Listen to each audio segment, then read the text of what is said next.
Hi Bonitas, and welcome back to my channel. My name is Alejandra for those of you who are new, and for those who are back, then welcome back. So today I'm gonna do a video that it was highly requested on my Instagram, and even before I asked for you guys' suggestions, so many of you ladies wanted to know about my TTC journey. For those of you who don't know or aren't familiar with what TTC stands for, that is trying to conceive. That's a terminology generally used for infertility, or for women that have been trying to get pregnant for a long period of time. Unfortunately, I was educated or made aware of this terminology because getting pregnant for us wasn't the easiest, as it may be for many women, unfortunately. But I'm gonna go ahead and get right into it. If you want to hear about my story, go ahead and stay watching. If you follow me on Instagram, many of you guys know we got married through the court in 2018, if I'm correct. So then when we got married 2018, we set a 1-year timeline to do our church wedding. And this is just a little bit of a background because it's important as to our end result, which is baby. So in June 29, 2018, we got married through the court. Exactly 1 year later, we were going to get married. We did get married through the church and had a big wedding. So throughout that whole year, we of course did not want to get pregnant. I didn't want to be pregnant for my religious wedding. So for the first time ever in my life, I started taking birth control like 1 month before we did our court wedding. So I was on the pill. According to my doctor, it was a very low dose pill, but you know, as many birth controls have side effects, you're like, watch out for like blood clots and this and that, but they never really tell you like, oh, it can affect you getting pregnant in long term. So I didn't think of it. I was just thinking, okay, I don't want a baby now, like this is gonna work for us. So then a whole year later passed by, you know, no baby. I did still continue to have regular periods, and it will get TMI, but I'm sorry, if you're a woman, you're here watching this video, you must really want to know. So once the whole year passed, I still wasn't ready to get pregnant. I was a point in my life where I was like, no, not yet. Plus I was only like 24. I was like, no, not yet, like it's too soon. Like I was scared of childbirth at that point, not knowing I have a bicornuate uterus, which is I'm more likely to have a C-section than a natural vaginal birth. But vaginal birth is still possible if the baby is not breached.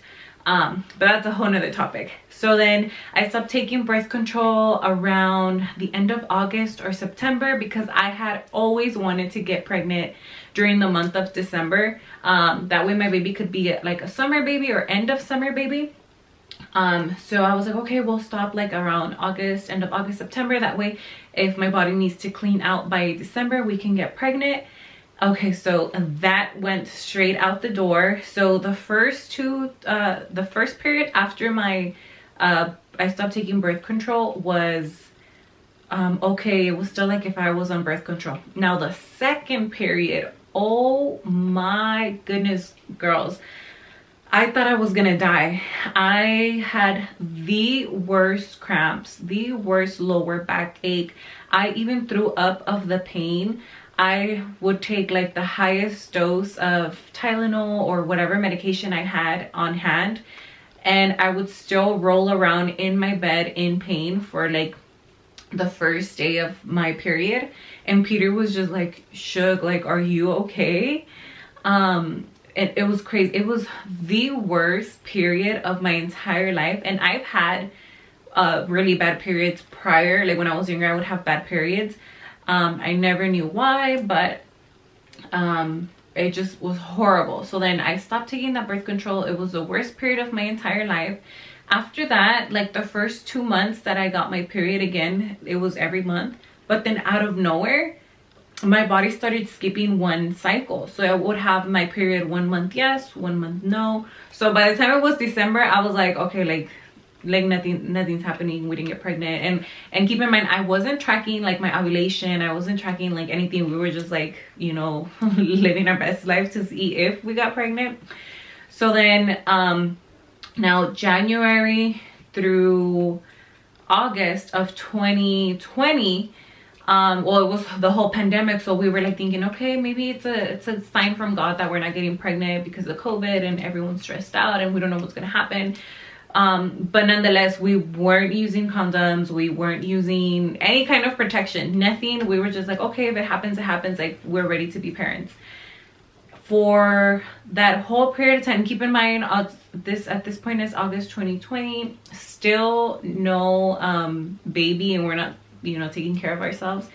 And during that time frame, from like January to August, we tried the Conceive Plus, we tried Pre-Seed, and these are all like fertility lubes that are supposed to help you like enhance your fluids so that you can get pregnant. That did not work. One, because my periods were 1 month yes, 1 month no, and I honestly didn't think much of it. I did tell my doctor when I had my physical, she was like, oh, it's fine, your body's probably cleansing from birth control. But I didn't think it was going to take that long, because right when I was going to stop taking birth control, I had mentioned to her like, okay, I'm going to stop taking birth control. How soon can I get pregnant? She was like, oh, some people take 30 days. Some people it can take them 2 weeks. And I was like, oh, okay, so I should probably like stop it closer to December. But I was like, no, I'll just, you know, let my body rest from it a bit. And if we get pregnant before then that's fine. So the whole, you know, months passed by. So we're now in August, and it was the first time in like almost a year that I had my periods back to back. So my body was finally starting to regulate itself, and keep in mind, it took almost a whole year. So every body is different. Literally every body is different. So don't rush it, don't get scared. I know it's very like you get paranoid or you get anxious, like, oh my god, what if I can't have babies? Because that was one of my main concerns. And I know Peter wants a family, so I was like, and I would tell him, I would be straight up, what if I can't give you kids? Like, what if like I can't get pregnant? And he's like, no, don't say that. And I'm like, no, like, this is reality, it can happen. So I kind of got like that negativity out of my head. We kept trying, and then August came along, and that's when the second time that I got my period. So I got it July, and then I got it again in August. So I was like, okay, so body was regulating. And then that's when I conceived the first time around, which unfortunately I lost my baby in September, the first week of September. So I was only a couple weeks in. So I was like, okay, well, now I can get pregnant. And like, and I mentioned it in my pregnancy loss story, like the doctors were like, well, at least you know you can get pregnant. But then that's when I found out that I have my bicornuate uterus, which, if you haven't seen my previous video, in short, just my bicornuate uterus is like this. I have a heart-shaped uterus, regular uterus, my uterus. So my baby now is being formed on my right hand side. She's always there, I can feel her there. And when I went to my first ultrasound, the doctor said, oh, she's on your right side. And yes, if I have pelvic pain, it's like towards my right side, so definitely she's on my right side. So once I miscarried, I became very paranoid, like, okay, what if this type of uterus is not going to allow me to get pregnant or for the baby to implant correctly? So I started tracking with the ovulation test and I ordered a box from Amazon. I'll put the link down below. It had a lot of ovulation tests and a lot of pregnancy tests, or like 20 or 30 pregnancy tests. And then I also tracked it using the Pre-Mom app. I used to track my periods with the Flow app, but I feel like that one was always a hit or miss. Like it wouldn't tell me like exactly when my ovulation days were. It was like 4 days off. So we would try whatever it was telling me, and then it's like I was trying for no reason because ovulation was like until this day. So like it just didn't work. And even though sperm lives inside you for 5 days, like it obviously didn't work out for us. So once I started doing the ovulation test, I noticed that the Flow app was wrong. So then I started recording everything on the Pre-Mom app, and it's a free app you can use. There is like a paid version, but I used the free version.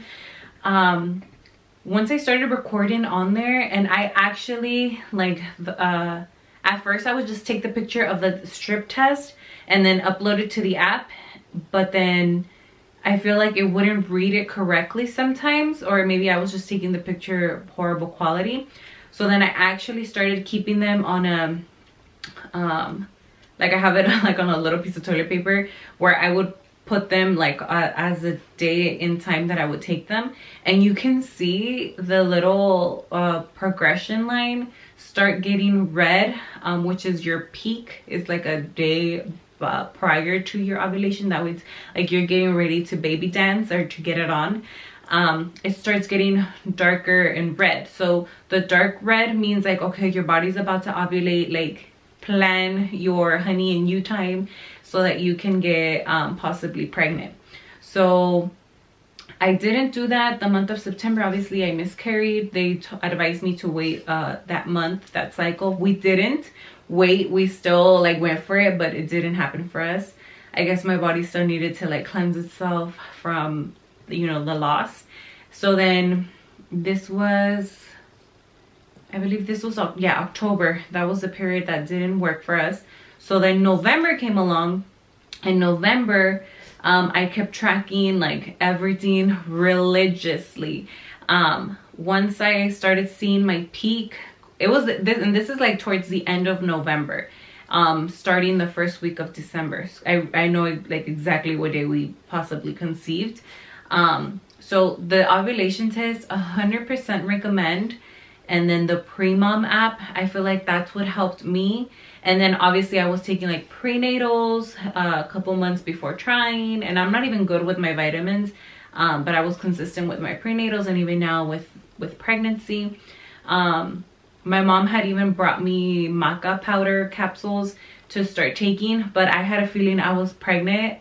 So I mean, I took like those couple days, but I don't feel like that was something that helped me to conceive, even though they're actually supposed to. So, or like they have a lot of benefits, but that's one of them. And after that, we just like, I just knew, like I knew, I was like, okay, I kept telling Peter, like, I know I'm pregnant, like I'm not gonna be pregnant, like if I'm not pregnant, I'm gonna be so disappointed because I really feel different. So then after that, it was like the first week of December 4th, December 5th, and I remember because it was around my sister's birthday, and I was like, okay, like I'm definitely gonna get pregnant. But weeks later, not until it was Peter's birthday, which is December 16th, that's when I got my first positive at 10 DPO, which is 10 days past ovulation, which was actually fairly soon. A lot of the times you have to wait until your missed period. I didn't miss my period. Well, my period was supposed to come the weekend after I found out I got my positive. Once I missed that period, I feel like I could breathe, because the first time around, I lost the baby because like my period came. It was just weird. It was, I had a positive pregnancy, then I don't know where, like I started spotting, and then it was like a big flow, like if it was my period, but it lasted longer because obviously my uterus was being cleansed. So I mean, it took us a year and 3 to 4 months to actually get a baby to stick in my womb.